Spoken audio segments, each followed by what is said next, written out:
Good morning friends. आज हम bio inorganic chemistry का यूनिट 4 का बीएससी पार्ट 3 का जो रिमेनिंग पार्ट और है अभी, जिसमें है biological role of alkaline and alkaline earth metals, alkali और एल्कलाइन अर्थ मेटल्स के ऊपर हम बात करेंगे, जिनकी क्या भूमिका है शरीर के अंदर। क्षारीय और क्षारीय मृदा धातु आयनों की जो जैविक भूमिका है उसके बारे में बात करेंगे। इसी से रिलेटेड हमने पहला वीडियो लिया था जिसके अंदर सोडियम पोटेशियम पंप की बात की थी या कैल्शियम मैग्नीशियम पंप की बात की थी, वो भी किस प्रकार से आवश्यक हैं। इसी को थोड़ा सा हम और देखेंगे। सोडियम और पोटेशियम जो है एक समान आयन है, वैसे देखें तो हम एल्कली है, कैल्शियम मैग्नीशियम +2 आयन ये एल्कलाइन मेथड है, समान है, परंतु जैविक क्रियाविधि से अगर इनकी हम बात करें तो इनके अंदर बिल्कुल भिन्नता आती है, यानी एक समान नहीं है। तो इस प्रकार से हम बात करें कि कोशिकाओं के बाहर जो जीवद्रव्यों में जिस प्रकार से सोडियम और कैल्शियम आयन की उपस्थिति है, और इसी प्रकार से कोशिका के अंदर के जीवद्रव्यों में हम देखते हैं कि मैग्नीशियम और पोटेशियम आयन की सांद्रता में ये इस प्रकार का एक अंतर जो आ रहा है इनके सांद्रण में, कंसंट्रेशन में, इसको बरकरार रखने के लिए ही हमने सोडियम पंप की बात की थी। तो ये क्या देखिए, दो झिल्ली बताई हैं, जो मेम्ब्रेन, सेल मेम्ब्रेन जो 70 एंगस्ट्रोन की बनी होती है, और इसके अंदर आते हैं प्रोटीन से बनी हुई एक दोहरी परत होती है, जिसके अंदर सामान्यतः क्या फोस्फोलिपिड्स द्वारा पृथक रहती है, यानी इसके मध्य में क्या होते हैं, फोस्फोलिपिड्स होते हैं, जिसके ऊपर एटीपी कन्वर्ट होती है एडीपी में प्लस इनऑर्गेनिक फॉस्फोरस में, वो एनर्जी प्राप्त करके हमने इस पंप की व्याख्या की थी। यहाँ पे आप देखेंगे इन आयनों के ट्रांसपोर्टेशन के लिए आवश्यक ऊर्जा जो है वो कहाँ से प्राप्त हो रही है, एटीपी से, जिसके जल अपघटन द्वारा प्राप्त होती है। जो मस्तिष्क व गुर्दे में 70% ऊर्जा जो है हमें एटीपी से ही प्राप्त होती है। एटीपी के जल अपघटन से आप देखते हैं कि 3 सोडियम आयन कोशिकाओं से बाहर निकलते हैं और 2 पोटेशियम आयन जो कोशिका के अंदर आते हैं। ये सारा कार्य कौन कर रहा है, एक एटीपी के द्वारा किया जा रहा है। कोशिकाओं के भीतर ग्लूकोज उपाप चयन, प्रोटीन संश्लेषण एवं कुछ एंजाइम की सक्रियता के लिए पोटेशियम आयनों की महत्तम आवश्यकता होती है। यहाँ आपको मैंने सुबह ही बताया था एक दूसरे वीडियो में कि ये कोशिका भित्ति के अंदर आप देख रहे हैं इस प्रकार से एटीपेज एंजाइम, जो कि इनको एक ऊर्जा देता है, और ऊर्जा के दौरान क्या है, इसके अंदर संरूपण होता है। संरूपण होने के कारण जो अंदर के जो आयन्स जो पहले से लोडेड किए गए हैं सोडियम आयन, वो क्या बाहर की ओर निकलते हैं, और बाहर से जो पोटेशियम आयन है वो अंदर की ओर आ रहे हैं।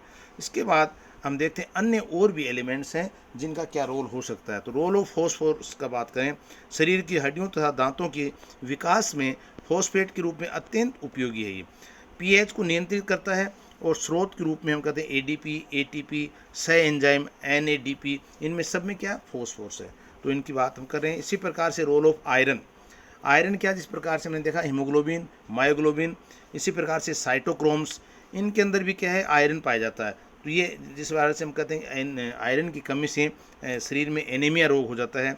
रक्त परिवहन द्वारा ऑक्सीजन को शरीर के विभिन्न भागों में पहुंचाने का कार्य जो ऑक्सीजन करती है, कोशिकाओं में कार्बन डाइऑक्साइड को फेफड़ों तक लाती है, ये सारे कार्य किसके, आयरन के द्वारा ही किए जाते हैं। रोल ऑफ कॉपर, सूक्ष्म मात्रा में आवश्यकता पड़ती है कॉपर की, लेकिन इसकी उपस्थिति में क्या, हीमोग्लोबिन का सामान्य संश्लेषण जनरल सिंथेसिस होता है, और इसके अतिरिक्त साइटोक्रोम, ट्राइमोसोसिन, एस्कॉर्बिक एसिड, ऑक्सीडेज की क्रियाशीलता में भी कॉपर की उपस्थिति महत्व है। इसी प्रकार से रोल ऑफ मैग्नीशियम, यानी सूक्ष्म मात्रा में इसकी जरूरत पड़ती है। बोन संरचना में अगर हम देखें तो मैग्नीज, आर्सिनेज, फॉस्फोट्राइसल्फेट, आइसोसाइट्रेट को भी मैग्नीज आयन द्वारा एक्टिव किया जाता है, सक्रिय किया जाता है। रोल ऑफ आयोडीन, इसकी कमी से गलकंठ रोग नामक की बीमारी हो जाती है। ये थायराइड ग्रंथि के एंजाइम, हार्मोन्स, थायरोक्सिन के निर्माण में भी आयोडीन का रोल है। इसी प्रकार से रोल ऑफ फ्लोरीन की बात करें तो ये फ्लोराइड जो हमारे पानी में भी बहुत अधिकता पाई जाती है, और इससे बहुत सी बीमारियां भी होती हैं। तो ये हम देखते हैं फ्लोरीन की मात्रा भी अधिक और कम होने से क्या हो जाता है, तो सूक्ष्म मात्रा में हड्डियों तथा दांतों के लिए विकास के लिए आवश्यक है। ये हड्डियों के रोग, ऑस्टियोपोरोसिस से बचाता हमें। डेंटल कैरीज, दांतों में अस्थि क्षय, दांत जब टूटने लग जाते हैं या खाली हो जाते हैं दांत, ये भी एक क्या है, फ्लोरीन के कारण से ही होता है। रोल ऑफ लिथियम, सूक्ष्म मात्रा में जरूरत पड़ती है लिथियम की, ये तंत्रिका तंत्र को मजबूत करता है, और इसी कमी से व्यक्ति में मस्तिष्क में खतरनाक विचार आते हैं। ये भ्रूण के विकास में भी सहायक होता है।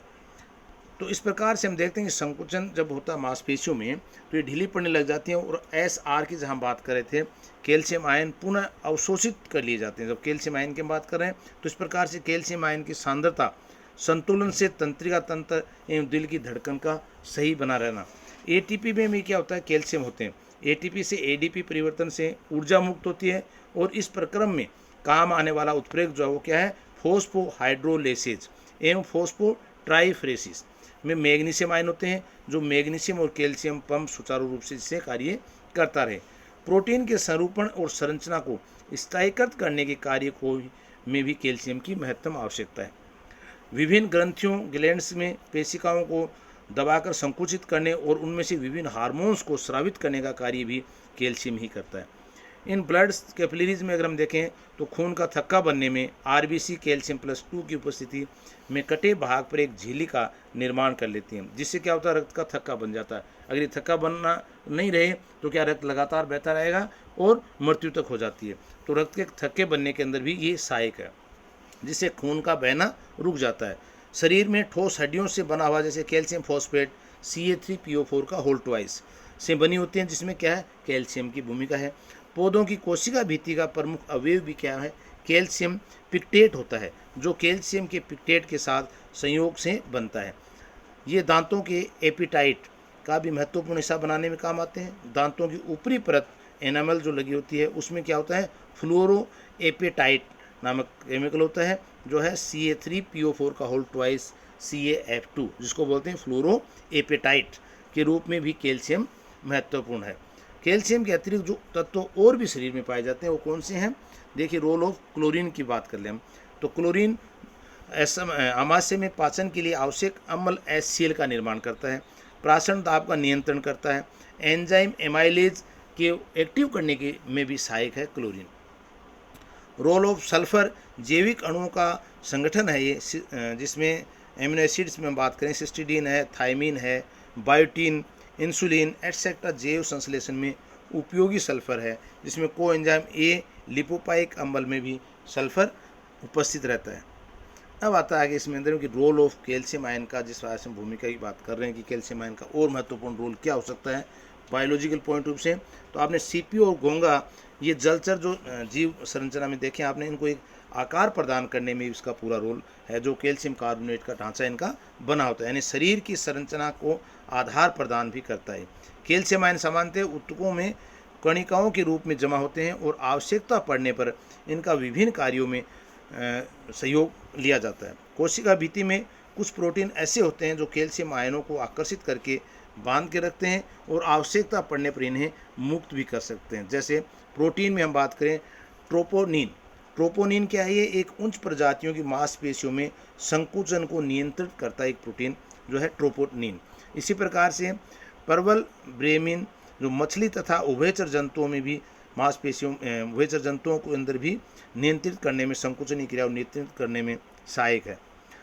काल्मोडिन ये यूकैरियोटिक्स में कैल्शियम के कार्य से मध्यस्थता करने वाला प्रोटीन है, जिसमें 148 एमिनो एसिड्स लगे होते हैं।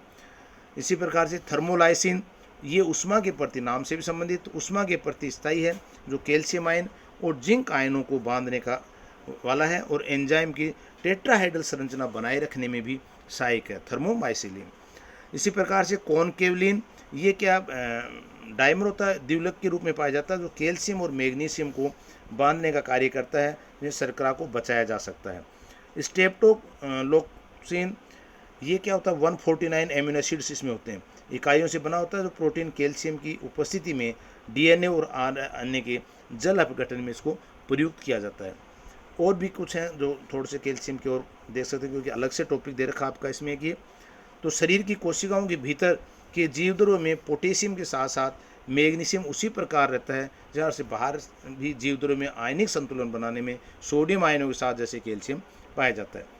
सोडियम पंप की बात ही, कैल्शियम पंप भी यहाँ पे Na+ पोटेशियम पंप कह रहे हैं, उसी प्रकार से कैल्शियम मैग्नीशियम पंप के रूप में भी पूछा जा सकता है।